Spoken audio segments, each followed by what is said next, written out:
When there's water where there shouldn't be, call me, Hydro Man. Say it, ready? I did. Well, a little bit louder. Okay, ready? Heartland Restoration is a family-owned and operated company. Okay, so I saw this and I'm just like completely immediately inspired. Impromptu video. My buddy Matt Hudson, who I've known for many years, writes this post. Nationwide is not on your side. My bathroom is flooded. Should have been a medium-sized cleanup. That's true. Most bathrooms that we do mitigation on, anywhere from $6,000 to $10,000 in most cases. It just kind of depends on the materials and the type of problem with it. He spent months arguing back and forth with the adjuster, and I'm going to talk about that in a second. Things like painting, masking, cleanup costs, travel expenses for water mitigators, and how many days of drying. So if he's far away from a place like a big city, I actually don't know which city he lives in. It's been a while since we caught up, but if he's far away, then getting quality help might be actually difficult. Of course, the standard issues are they like only paid us $4 a square foot for tile. Yeah, good luck with that. Tile is $12 a square foot right now, installed. They argued with ServPro of Indian Land, South Carolina about mitigation. Then they got multiple reconstruction quotes that came back at $10K plus. Yeah, $10K. I mean, give me a break. You want to put a brand new bathroom in? It's $12,000 to $15,000. That's a small bathroom, and they only approved $6,000. I'm going to talk all about this. You're gonna love this post. I hope you see it. Skipping over cement board and all kinds of other common parts. When they finally gave us the preferred vendor, Paul Davis, man, there's so many nuggets in here that you want to listen to. They proceeded to send out bad contractors. Of course, they didn't speak English, which he's fine with, except their work was very poor. And of course, getting them back out there is very difficult. Once the insurance pays, that's the end. Like, they have no incentive to continue to work because they're not going to get paid. They left chunks in the ceiling, paint on the floor. Nationwide said, good painters don't require masking and preventative plastic around the room. That's ridiculous. Anyways, let me boil this down. Here's the situation. He's right. Nationwide is not on your side. No insurance company's on your side. Have you ever dealt with insurance? Was it complicated? Now you know it's not on your side, right? They're not there to help you. They're not there to help you explain. Now, they can be your advocate.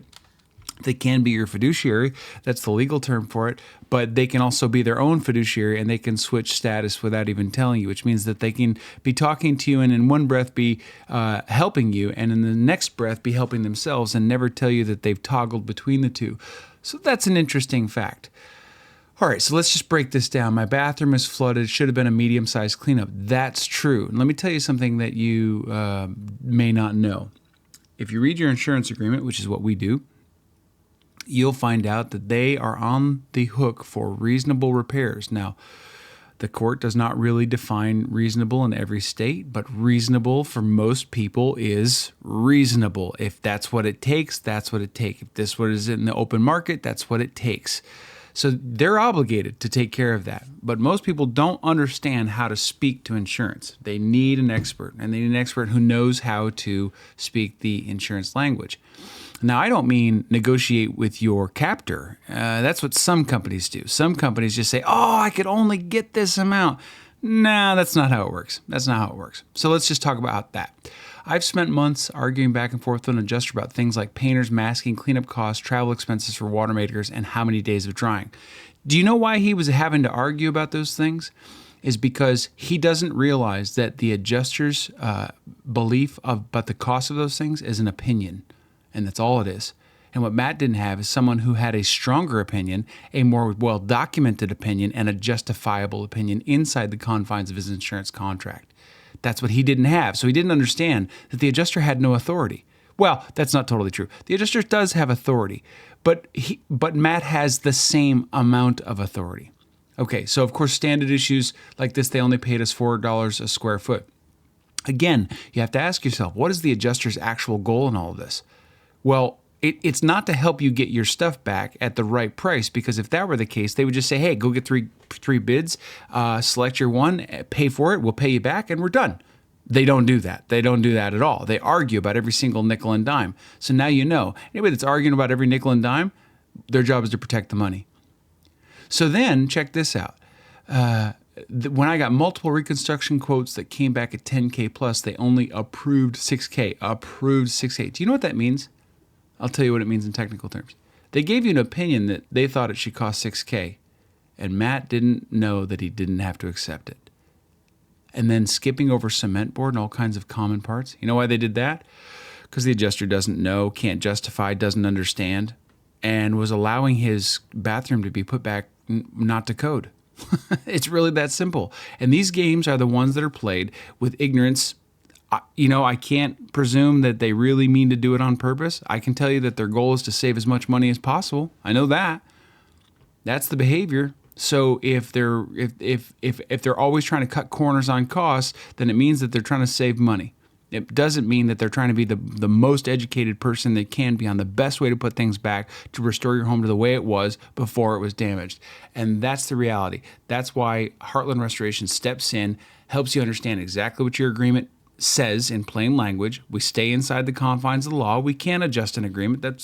We don't have any authority. What we have is the ability to read. We have the ability to understand what these premises mean and work with our customers. So this is a glaring and perfect example. I really, truly hope if you ever have a water damage or mold or any kind of insurance claim, please, for the love of God, call me. Call Heartland. We will take care of you. We'll help you understand it. And even if you don't use this, I don't really care. You'll at least understand what you have, what I think are your entitlements related to that agreement before you make any decisions. But buddy, I truly feel bad for you. I'm sorry this happened to you. Wish I could have been a help to you, but this is a big deal and it happens every day. And my last word is, do not argue with an adjuster because, first of all, you have all the power in the relationship and you're correct. When there's water where there shouldn't be, call me, Hydro Man. Say it, ready? I did. Well, a little bit louder. Okay, ready? Heartland Restoration is a family-owned and operated company.